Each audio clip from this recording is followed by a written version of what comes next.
Ito yung basket guys. I want to show you what it is. It's like that one. What?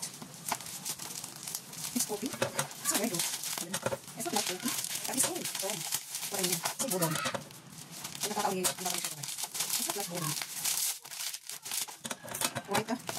So I don't like it. It's the promote. This is promote. Oh god. So weird oh. See guys. Coffee. Kaya basket guys, try to diet na rin na ako folks. So, mag-iinit ako ng tubig. Yan, 1, 2. 10 sachet guys, 10 sachet. Ayan, pakawait ko lang sa inyo kung ano ko. 1, 2, 3, 4, 5, 6, 7, 8, 9, 10. 10 sachet. Mag-iinit ako ng tubig. So guys, ito na yun. Mayroon akong kalahating cup na tubig na mainit.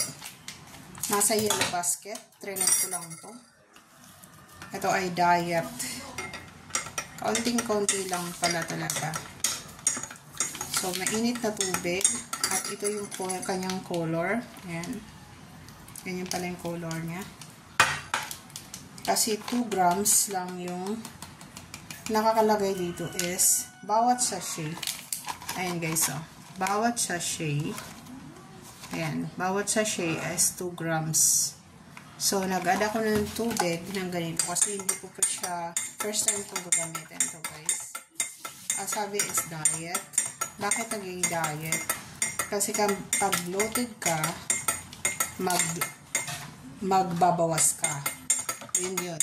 Kasi ako nga is hindi regular yung bowel ko.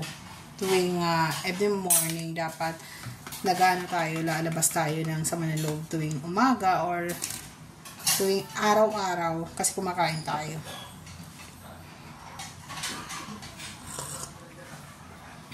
Hindi siya matamis.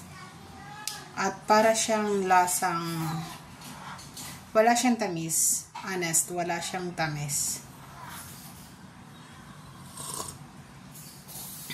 Para siyang black coffee.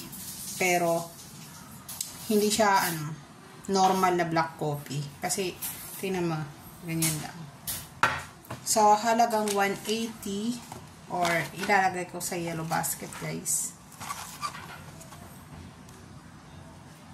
Kasi nakalagay dito is black coffee. Black coffee drink. So, careful din ako sa paggamit ng mga coffee online. Kasi, syempre, health is wealth na. Subukan ko lang to. Tapos, ibabalita ko sa inyo kung anong progress or improvement sa akin. Yan lang guys.